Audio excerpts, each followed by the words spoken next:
I'm Kelly Beene with Beene There Sold That Villa Home. And today we have mortgage broker Brooke Alvarez with Traditions Mortgage. Hello, Brooke. Hi, how are y'all? Doing good. We've worked together many times in real estate in the College Station, Bryan area with FHA buyers, VA buyers, conventional buyers.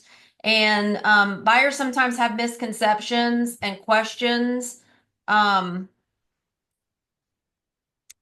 with different things and the misconceptions or questions about loans that we would like to take a minute just to touch base with. Let's see. The first question I have is, can you explain the difference between a mortgage broker and a bank lender? Yes, so when you have a bank lender or a loan officer, they usually work for one bank. And so when you work for one bank, you have your base guidelines that Fannie and Freddie and FHA and HUD and VA put out. And then the banks usually create what's called overlays, which are their guidelines that have to be followed. When you are a mortgage broker, you work for multiple, what we consider banks or lenders. So you have more options to more products, and you're not just stuck to one set of lending products and lending guidelines. And then also, as a mortgage broker, we usually have a lot of banks who don't put on a lot of extra overlays. So we are lending based off of the requirements specifically set from Fannie, Freddie, FHA, VA, and USDA. And when you have that, it makes it a lot easier for a buyer to get approved, which is a lot of the time somebody's like, oh, I talked to so and so at this bank and they said I wasn't approved. Well, that's because that was based off of their guidelines and their overlays. Just because you weren't approved with one bank or investor doesn't mean that you're not approved with other banks or investors.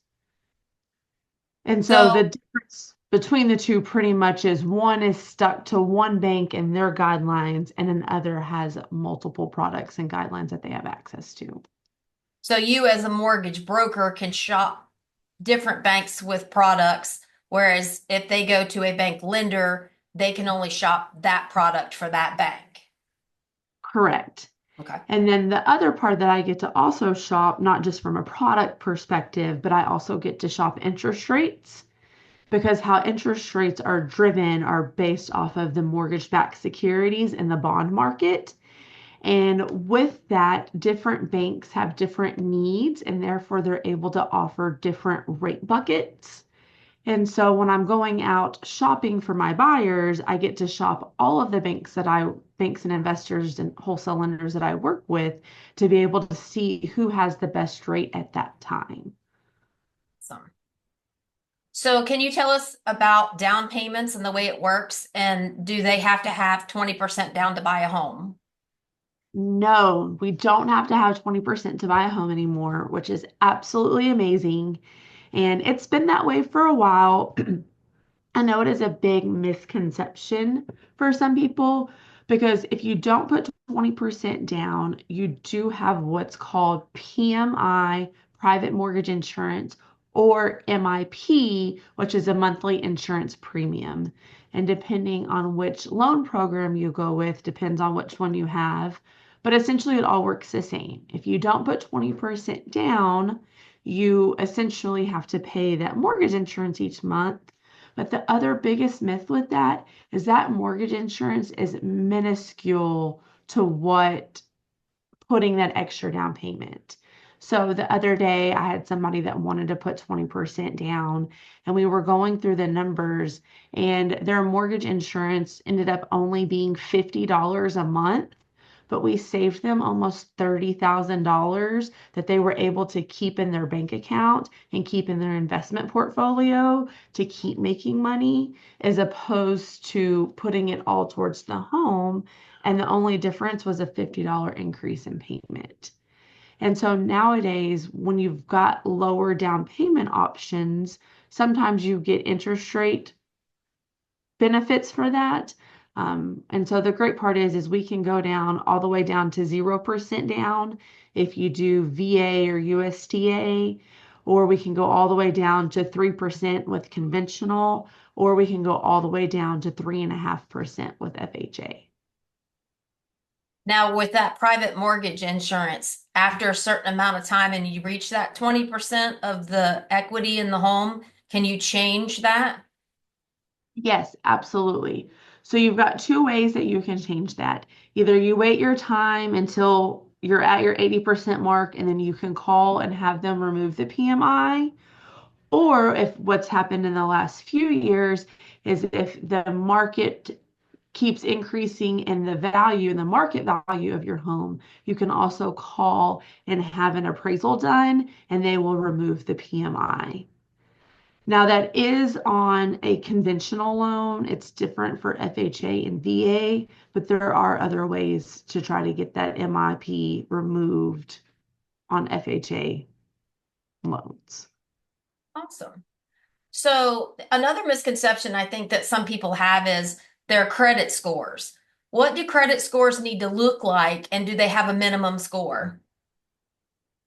So there's not technically a minimum score. That's one of those things where I talk about like overlays and guidelines. And so when it comes to Fannie and Freddie and FHA and VA, they don't set a minimum score. But what has to happen is we have to run it through an automated underwriting system. And based off of our experiences, we know usually what the automated underwriting system is going to take. And so essentially, a lot of the times we can go down all the way to a 500 credit score.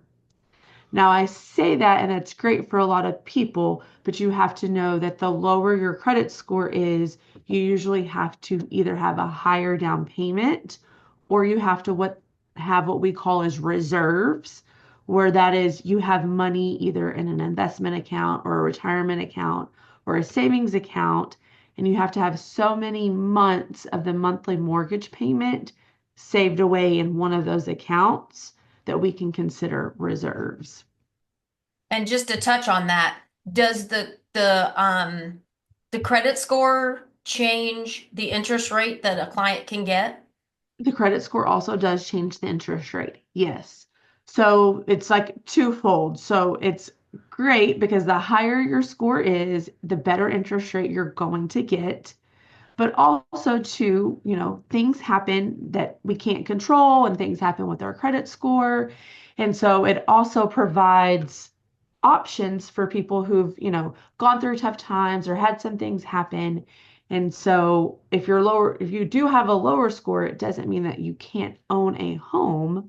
We just have to work through that either with, more down payment, a lower debt to income ratio also helps sometimes too.